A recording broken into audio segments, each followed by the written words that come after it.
Hello everyone, कैसे हैं आप सब। और आज अपने साथ यशराज हैं। यशराज ने गेट डेटा साइंस 2025 में 49th रैंक अचीव की है। Congratulation Yashraj. Thank you sir. और अभी सारा डिस्कशन अपन प्रिपरेशन से रिलेटेड यशराज का करेंगे। उससे पहले एक बार यशराज अपना ब्रीफ इंट्रोडक्शन आप दे दीजिए। Okay, so myself Yashraj Chauhan. I am from Mumbai, Maharashtra. मैंने गेट के बारे में मेरे फ्रेंड से सुना था लास्ट ईयर में। तब गेट सीएस का ही पेपर था। डीए तब तक रिलीज नहीं हुआ था। तो मैं हम्म। सीएस का ही सोच रहा था गेट देने का। लेकिन फिर जब डीए का पेपर रिलीज हुआ तो सिलेबस में बहुत सारा मैथ्स देख के मैंने सोचा कि गेट डीए पे ही आता हूँ। लेकिन उस सेमेस्टर लास्ट ईयर में मैंने प्लेसमेंट का भी सोच रहा था मैं उस टाइम। तो दोनों साथ में लेके चलना अच्छा नहीं गया, इसलिए वो पेपर। लेकिन पहला अटेम्प्ट गेट का देखे उतना समझ में आया कि ये पेपर इजी था और हो सकता है मेरे से। तो वापस अटेम्प्ट देने का सोचा था। फिर लास्ट ईयर खत्म हुआ। तो ये एक साल। ये तुम्हारा फर्स्ट जो अटेम्प्ट है उसकी बात बता रहे हो तुम। हाँ। जब फर्स्ट अटेम्प्ट हुआ तो फर्स्ट अटेम्प्ट तुम्हारा हो गया लास्ट ईयर। तो तुमने हाँ। गेट डीए और गेट सीएस दोनों अटेम्प्ट किए थे। करेक्ट। हाँ, दोनों का फॉर्म भरा था। अटेम्प्ट सिर्फ पहले गेट का डीए का ही किया, उसके बाद सोचा यही देना है, वापस सीएस का पेपर अच्छा, गेट डीए का नहीं दिया। पेपर तुमने देख लिया, उसको देखते ही बोला कि अब सीएस नहीं देंगे, डीए देंगे। हाँ हाँ, क्योंकि सीएस का सिलेबस वैसे ही मुझे कुछ पता नहीं था, वो थियोरेटिकल बहुत है उसमें। हाँ हाँ। तो वैसे भी पेपर देके कुछ होने वाला नहीं था, मुझे लग रहा था। अच्छा। सो लास्ट ईयर जो पहली बार तुमने गेट दिया तो उसमें क्या स्कोर आया, क्या मार्क्स आए। मेरा 36 मार्क्स आए मेरे, और 350 स्कोर आया था। हम्म। लेकिन मैंने कुछ प्रिपेयर बट नहीं ये किया था से। हाँ। करेक्ट। तो बहुत कुछ प्रिपेयर नहीं किया था और मार्क्स अच्छे आ गए तो कॉन्फिडेंस आ गया कि मैं ये कर सकता हूँ। हाँ। हाँ। बहुत सही। तो उसके बाद कब तुमने डिसाइड कर लिया कि मुझे प्रिपरेशन करना है नेक्स्ट ईयर गेट डीए के लिए। तो फिर कब प्रिपरेशन स्टार्ट की, क्या किया। हाँ, लास्ट सेमेस्टर खत्म होने के बाद ही प्रिपरेशन चालू की थी। एक कोर्स खरीदा, फिर वो कोर्स से ही स्टार्ट किया। लेकिन फिर मैथ्स, एक मैथ्स सब्जेक्ट में मेरा ये था कि मैथ्स को लेके ही चलना है लास्ट तक। एक साइड मैथ्स करना ही है, और फिर दूसरे डीबीएमएस, फिर डीएसए वगैरह, वो एक साइड मैथ्स के साथ चलते रहेंगे। लेकिन फिर वो कोर्स में मेरे मैथ्स का कुछ समझ नहीं आ रहा था अच्छे से, तो मैंने यूट्यूब से देखना चालू किया। फिर यूट्यूब से को रिसोर्सेज तो ये ढूंढना जो चालू किया मैथ्स मैथ्स का के। तुम कोर्स बता रहे हो तो हाँ। उसमें तुम्हें समझ नहीं आ रहा था, जो जो भी तुमने एनरोल किया उसमें समझ नहीं आ रहा था हाँ। या हाँ। क्वेश्चन नहीं बन रहे थे, क्या चीज हो रहा था उसमें, क्या प्रॉब्लम फेस कर रहे थे। हाँ, क्वेश्चंस नहीं बन रहे थे और कंसेप्ट भी ऐसे क्लियर नहीं हो रहे थे। तो ओके। इस वजह से यूट्यूब पे आ गया मैं। फिर एमआईटी ओपन कोर्सवेयर के लीनियर अलजेब्रा, प्रोबेबिलिटी और कैलकुलस, ये तीनों के देखे मैंने एमआईटी से। हम्म कंसेप्ट क्लियर किए मेरे। और पर हम्म। लेकिन तब एक और प्रॉब्लम हुआ कि मैंने प्रॉब्लम सॉल्विंग नहीं की, सिर्फ कंसेप्ट। और करेक्ट। फिर वो दिसंबर तक मेरे सारे सब्जेक्ट हो गए थे, सिलेबस कंप्लीट हो गया था। लेकिन प्रैक्टिस नहीं हुई थी कुछ भी मैथ्स की।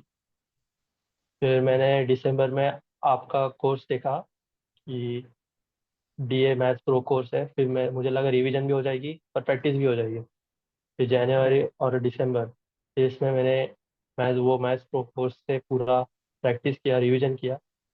और फिर बाकी के सब्जेक्ट्स का रिवीजन किया। मैंने टेस्ट ज़्यादा नहीं दिए, सिर्फ 4 ही टेस्ट दिए, उसमें से एक तो ऐसे ही दिया था, 3 टेस्ट अच्छे से दिए। और फिर ओके। फरवरी में पेपर दिया। Correct correct.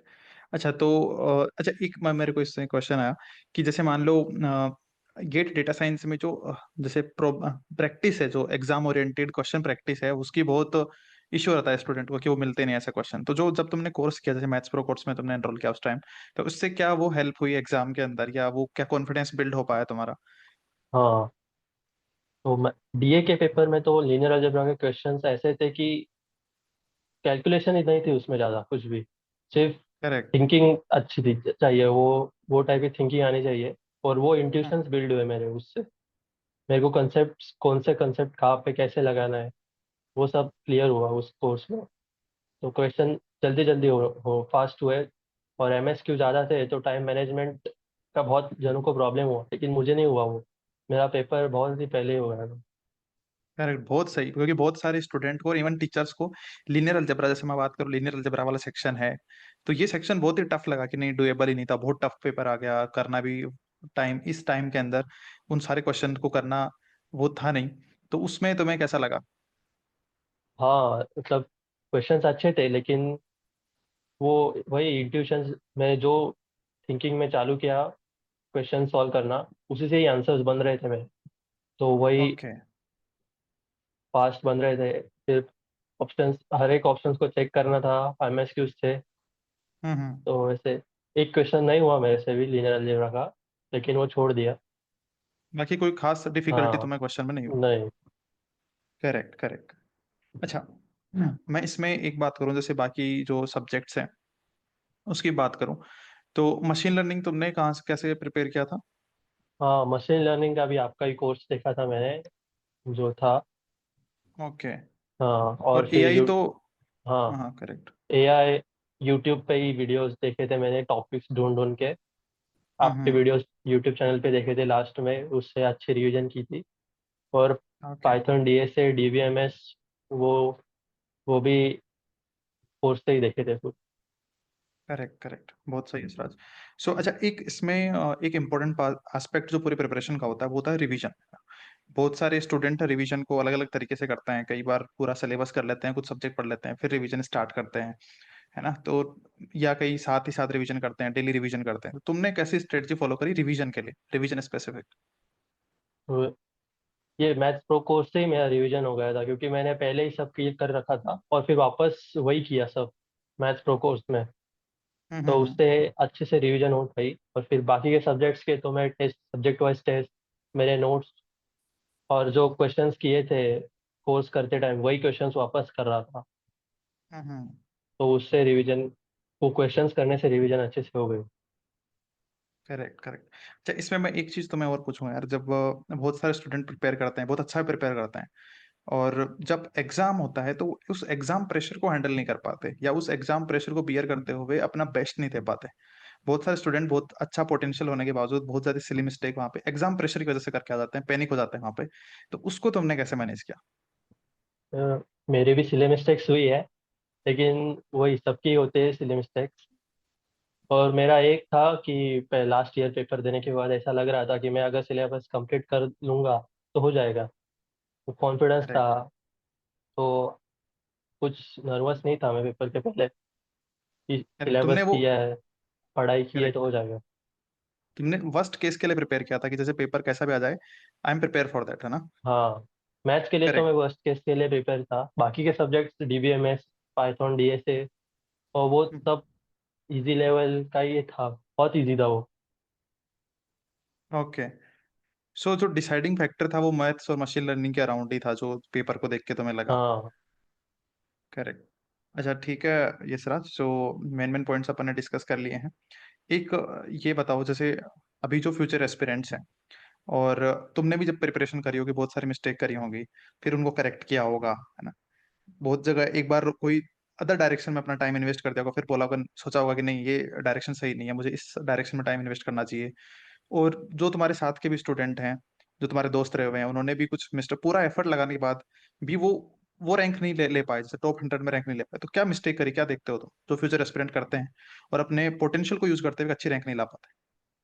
और स्टार्टिंग में कंसिस्टेंट रहना बहुत डिफिकल्ट है, बहुत डिफिकल्ट है। मैं तो एक दिन पढ़ता था, फिर 2 दिन के लिए ऐसे ही कुछ भी कर लिया, फिर वापस चौथे दिन पढ़ने बैठ गया।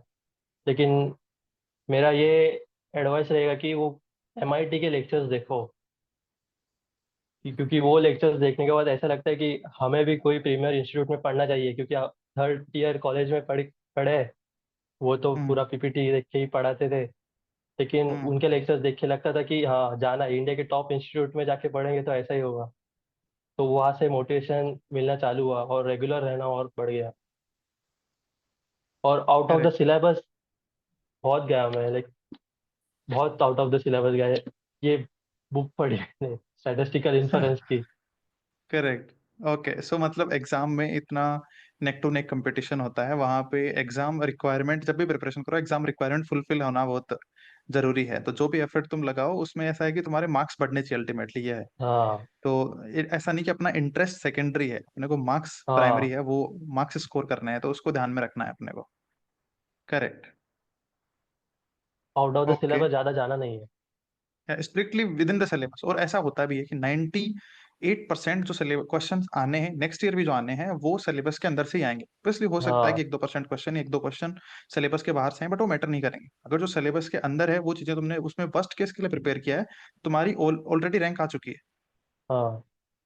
Correct correct. और अच्छा, तो कुछ लास्ट में। क्वेश्चंस रहेंगे कि कुछ वहाँ पे नहीं बनेंगे, तो उस पर टाइम हम्म। वेस्ट करके कुछ नहीं होगा। मेरा एक दोस्त है, उसने मेरे जितनी प्रिपरेशन की थी अच्छे से सब, आपका देखा था, सब किया था, लेकिन उसने टाइम पास किया, वो जो क्वेश्चन उसके बने नहीं उस पे।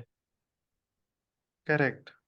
तो उसके लिए ये है कि पहले मॉक टेस्ट दो, उससे प्रिपेयर करो, अपने माइंड को उस हिसाब से प्रिपेयर कर लो, हाँ जिस तरह क्वेश्चन है ना। क्योंकि एक अपन ये भी एग्जाम में लेके नहीं चल सकते कि पेपर आसान ही आएगा, जैसे लास्ट ईयर अगर आसान आया था तो इस बार आसान आएगा। हाँ। वो भी बहुत इफेक्ट करती हैं वो चीजें, क्योंकि वहां पे वो अडेप्ट नहीं कर पाता इंसान एकदम से। अगर आसान हम्म। पेपर का सोचा होता है और एकदम से डिफिकल्टी थोड़ा ऊपर नीचे लगता है, तो अडेप्ट करने में डिफिकल्टी होती है। करेक्ट। अच्छा, लास्ट में ये सच मैं ये पूछना चाहूंगा, जो कोर्स लिया उससे क्या बेनिफिट हुआ तुम्हारा, जो मार्क्स आए, जो भी रैंक आई है तुम्हारी उसमें। हाँ, इंट्यूशंस बिल्ड हुए, वही इंपॉर्टेंट था, क्योंकि क्वेश्चंस देख के कैसे अटेम्प्ट करना है, क्या करना है, वो सोचने में ज़्यादा टाइम नहीं लगा। क्वेश्चन देखते ही कि अगर प्रोजेक्शन का क्वेश्चन है या ऑर्थोगोनैलिटी का क्वेश्चन है या एसवीडी का क्वेश्चन है, तो कैसे अटेम्प्ट करना है उसे, क्या इंट्यूशन चाहिए, वो अच्छे से बिल्ड हुआ, तो फास्ट एग्जाम्पल्स फास्ट सॉल्व हुए उससे। Correct correct. बहुत सही। Okay Yashraj, congratulation once again. और मिलते हैं अपन अभी, और तुम्हारा जो फ्यूचर गोल है उसके बारे में अगर तुम बात करना चाहो, अभी क्या टारगेट कर रहे हो। मेरा पहले तो थर्ड ईयर कॉलेज से प्लेसमेंट लेना था, लेकिन प्लेसमेंट नहीं मिला तो किट देने आ गया। हम्म। तो प्लेसमेंट ही था, लेकिन अब जब वो linear algebra, probability, machine learning पढ़ते पढ़ते इंटरेस्ट डेवलप हो रहा है, तो उसमें ही रिसर्च अपॉर्चुनिटी कहीं मिलेगी आईएससी या कोई अच्छे कॉलेज में, तो वही देखने वाला हूँ करेक्ट। मैं। हाँ, तो तुम्हारा जो GATE score around 839 GATE score है, और हाँ उसमें ओबीसी कैटेगरी है ना, हाँ तो उसमें हायर चांसेस है कि तुम्हें आईएससी में सीडीएस ब्रांच मिल जाएगी। उसके लिए अपने को इंटरव्यू के लिए प्रिपेयर करना पड़ेगा, तो वो अपन साथ में प्रिपेयर करेंगे, है ना। क्योंकि वैसे हायर चांस है, बट अपने को वर्स्ट केस के लिए प्रिपेयर होना चाहिए, तो वो अपन हाँ। एडिशनली करेंगे अभी। ठीक है। Okay, congratulation once again. हाँ। Thank you sir. है ना।